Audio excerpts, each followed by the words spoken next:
Hello बच्चों, स्वागत है आपका आपके चैनल चलो पढ़े में। आज का जो हमारा सेशन होने वाला है वो होने वाला है ओम्स लॉ पे। इसको हम ढंग से समझेंगे। इससे रिलेटेड जो भी न्यूमेरिकल्स आते हैं वो हम करेंगे। तो आइए स्टार्ट करते हैं। तो बच्चों, एक साइंटिस्ट थे, उनका नाम था जॉर्ज ओम करके, ठीक है। और उन्होंने क्या बहुत सारे एक्सपेरिमेंट किए इलेक्ट्रिसिटी से रिलेटेड। उनको फिजिक्स में और बड़ा इंटरेस्ट था।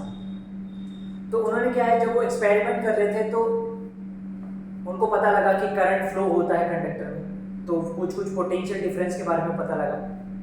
तो उनके दिमाग में एक माइंड में क्वेश्चन आया कि ये पोटेंशियल डिफरेंस और करंट के बीच में कुछ रिलेशन हो सकता है क्या। तो इससे रिलेटेड उन्होंने बहुत सारे क्या किए, एक्सपेरिमेंट्स किए। तो उनमें ही एक एक्सपेरिमेंट था जिसमें कि उन्होंने क्या किया, एक सर्किट लिया। जैसे कि एक सर्किट लिया और वहां पर क्या है, एक इलेक्ट्रिक करंट सोर्स लगाया। करंट सोर्स आपको पता है करंट सोर्स क्या होता है, बैटरी होती है। तो बैटरी लगाई और बैटरी लगा के यहाँ पर क्या है, एक बल्ब कनेक्ट कर दिया, ठीक है। तो बैटरी का कुछ पोटेंशियल डिफरेंस होता है, क्योंकि मैंने इससे पहले वाले वीडियो में आपको बताया हुआ है कि जो पोटेंशियल डिफरेंस है उसी की वजह से क्या है, सर्किट में करंट फ्लो होता है। अगर पोटेंशियल डिफरेंस नहीं होगा तो सर्किट में करंट फ्लो नहीं होगा। तो यहाँ पे हमने पोटेंशियल डिफरेंस का एक सोर्स लगाया है, ठीक है। उसको बैटरी बोलते हैं या सेल भी बोल सकते हैं, ठीक है।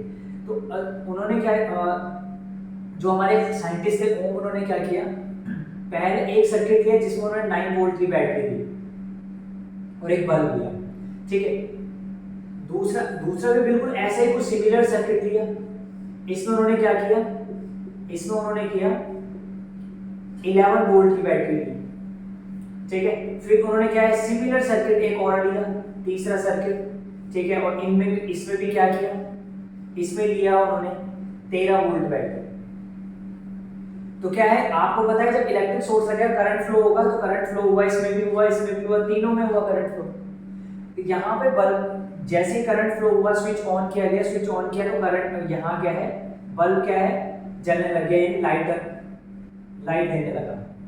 ऐसे यहाँ पर भी क्या हुआ, जब स्विच ऑन करेगा तो बल्ब जलेगा। लेकिन उन्होंने एक चीज नोट की, क्या नोट की, कि जो दूसरा वाला बल्ब है उसकी जो ब्राइटनेस है वो क्या है, पहले वाले बल्ब के कंपैरिजन में ज्यादा है। यानी देखो, पहले उसमें 9 वोल्ट बैटरी लगाई तो थोड़ा सा क्या है, इसकी जो ब्राइटनेस है कम है। जब उन्होंने 11 वोल्ट की बैटरी लगाई, यानी वोल्टेज उन्होंने बढ़ा दिया, पोटेंशियल डिफरेंस बढ़ा दिए, तो यहाँ देखा गया कि इसकी ब्राइटनेस और बढ़ गई। फिर जो तीसरा सर्किट था उसमें क्या है, यहाँ पोटेंशियल डिफरेंस और बढ़ा दिया, 13 वोल्ट कर दिया। यहाँ देखा गया कि इस बल्ब की ब्राइटनेस और ज्यादा बढ़ गई। ये ब्राइटनेस पहले यहाँ पे जो भी ब्राइटनेस थी, ये ब्राइटनेस बढ़ गई, फिर इस केस में भी बढ़ गई, ठीक है। क्यों, क्योंकि हमने यहाँ पे जो वोल्टेज था वोल्टेज बढ़ा दिया, तो यहाँ पे भी वोल्टेज बढ़ाया तो ब्राइटनेस बढ़ी। एक्चुअली ब्राइटनेस बढ़ी क्यों, बल्ब कब जलता है, बल्ब तब जलता है जब क्या होता है, सर्किट में करंट फ्लो होता है। अगर सर्किट में करंट कम फ्लो होगा तो ब्राइटनेस कम होगी, अगर ज्यादा फ्लो होगा तो ज्यादा होगी। तो इससे उन्होंने एक ऑब्जर्वेशन से इन्होंने देखा कि जब भी वो क्या कर रहे हैं, वोल्टेज को, जितना वोल्टेज को बढ़ा रहे हैं, करंट की वैल्यू वैसे वैसे बढ़ रही है, करंट की वैल्यू वैसे वैसे क्या हो रही है, बढ़ रही है। तो ब्राइटनेस भी बढ़ रही है, बल्ब की क्या बढ़ रही है, ब्राइटनेस भी बढ़ रही है। तो यहां से उन्होंने क्या किया, जो हमारा वोल्टेज है और करंट है, वोल्टेज आपको पता है ना, पोटेंशियल डिफरेंस बोलते हैं इसको, हाँ, वोल्टेज और करंट के बीच में एक रिलेशन उन्होंने डेवलप किया। उन्होंने कहा कि जो वोल्टेज होता है ना, वो डायरेक्टली प्रोपोर्शनल होता है करंट के, यानी जैसे जैसे वोल्टेज बढ़ाते रहेंगे करंट की वैल्यू भी बढ़ती रहेगी। और बस इतना सही, ये क्या है, सिंपल ओम्स लॉ है। लेकिन इसके लिए उन्होंने क्या कहा कि एक कंडीशन सेम होनी चाहिए, वो क्या है, कुछ फिजिकल पैरामीटर कांस्टेंट होने चाहिए बच्चों।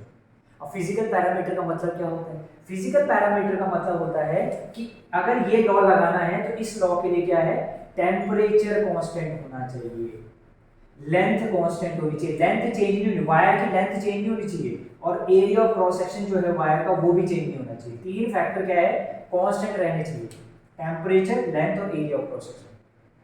तो क्या आपको ये समझ आया, तो मैं एक बार फिर से रिपीट करता हूँ। ओम्स लॉ क्या था, ओम्स ने कहा कि जब भी क्या है, किसी भी सर्किट के, इलेक्ट्रिक सर्किट के फिजिकल पैरामीटर कांस्टेंट होते हैं, तो वहां पर जो वोल्टेज होता है वो डायरेक्टली प्रोपोर्शनल होता है करंट के। वोल्टेज का मतलब पोटेंशियल डिफरेंस। तो पोटेंशियल डिफरेंस जो होता है वो डायरेक्टली प्रोपोर्शनल होता है किसके, करंट। समझ आ गया होगा, ठीक है। तो मैं इसको इरेज करूँ क्या? ये एग्जाम्पल था, बहुत ही आसान था, किसी को कंफ्यूजन तो नहीं है इसमें? देखो सिंपल सी बात है, सिंपल सी बात, ये तो कॉमन से वाली बात है ना। अगर हम क्या है एक क्वांटिटी को बढ़ा रहे हैं, दूसरी क्वांटिटी भी बढ़ रही है, इसका मतलब वो क्वांटिटी क्या है, एक दूसरे के डायरेक्टली प्रोपोर्शनल है। क्या है? डायरेक्टली। आपको डायरेक्टली और इनवर्सली तो पता होगा, ये डायरेक्टली और इनवर्सली क्या होता है? इनवर्सली होता है कि अगर क्या है एक क्वांटिटी को बढ़ा रहे हैं और दूसरी क्वांटिटी घट रही है तो उसको इनवर्सली प्रोपोर्शनल बोलते हैं, और इनवर्सली में अपॉन में लिख लेते हैं, है ना, सिंपल है ना, ठीक है। तो आगे होगा समझ में, थोड़ा सा आगे बढ़ते हैं। तो यानी कि इसकी स्टेटमेंट क्या होगी? इसकी स्टेटमेंट है the potential difference across the end of the metallic wire, कि किसी भी मेटालिक वायर के अक्रॉस में जो पोटेंशियल डिफरेंस होता है वो डायरेक्टली प्रोपोर्शनल होता है करंट के, प्रोवाइडेड फिजिकल पैरामीटर सेम।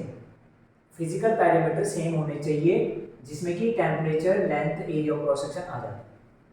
आप लोग ये डेफिनेशन नोट कर लें, ये हमारा ओम्स लॉ है। अब देखो, अब हम क्या करते हैं फिजिक्स में ना, कभी भी ना डायरेक्टली प्रोपोर्शनल का साइन नहीं लगाते, इससे तो क्या करते हैं रिप्लेस करते हैं। तो डायरेक्टली प्रोपोर्शनल का साइन जब रिप्लेस करेंगे तो एक साइन आएगा इसके बदले और वो आएगा इक्वल टू, और जब इक्वल टू का साइन आता है, ये डायरेक्टली प्रोपोर्शनल इक्वल टू में कन्वर्ट होता है, तो यहाँ ये कांस्टेंट आता है। क्या आता है? कांस्टेंट। और इस केस में जो कांस्टेंट आता है वो आता है r, तो v इज इक्वल टू देता है IR। डायरेक्टली प्रोपोर्शनल हटाया, इसकी जगह इक्वल टू लगाया और एक कांस्टेंट लिख दिया, वो यहाँ पे जो कांस्टेंट है वो है r। तो v का फॉर्मूला हो गया v is equal to IR, where जहां पे हमारा क्या है r जो है उसको हम रेसिस्टेंस बोलते हैं। क्या बोलते हैं? रेसिस्टेंस ऑफ कंडक्टर या फिर सर्किट, ठीक है। v पता है, पोटेंशियल डिफरेंस I पता है, इतना सिंपल सा क्या है हमारा ओम्स लॉ। अब बेसिकली क्या है यहाँ पर आपको ये बताना है कि रेसिस्टेंस का कॉन्सेप्ट क्या होता है, तो बता सकते हैं आप लोग, ठीक है। इन चीज़ों को नोट भी करना है, ठीक है। तो हम स्टार्ट करते हैं। रेसिस्टेंस क्या होता है? अगर मैं कहूँ रेसिस्टेंस की वैल्यू मेरे को निकालनी, रेसिस्टेंस का SI यूनिट निकालना है। क्या निकालना है? SI यूनिट ऑफ रेसिस्टेंस निकालना है। तो कैसे निकालेंगे? SI यूनिट ऑफ रेसिस्टेंस ऐसे निकालेंगे कि V इज इक्वल टू क्या है, IR है, I इंटू में इधर जाके डिवाइड हो जाएगा तो V by I is equal to जाएगा R। तो यानी R इज इक्वल टू हो गया V बाई I। V का आपको पता है SI यूनिट क्या होता है, वोल्ट, और I का होता है एम्पियर, ठीक है। तो रेसिस्टेंस की SI यूनिट क्या हो जाएगी? तो रेसिस्टेंस की SI यूनिट हो जाएगी वोल्ट पर एम्पियर, और वोल्ट पर एम्पियर को हम क्या बोलते हैं? वोल्ट पर एम्पियर को हम ओम बोलते हैं। क्या बोलते हैं? ओम। और ओम को हम ऐसे डिनोट करते हैं, क्या बोलते हैं? ओम। इसको क्या बोलते हैं? ओम बोलते हैं। तो अगर मैं आपसे पूछूं कि रेसिस्टेंस का SI यूनिट क्या होता है, तो आप कहोगे रेसिस्टेंस का SI यूनिट होता है ओम। आ गया होगा समझ, ठीक है। अब बेसिकली क्या है कि क्वेश्चन कैसे पूछेगा, तो क्वेश्चन ही कुछ ऐसे पूछेगा,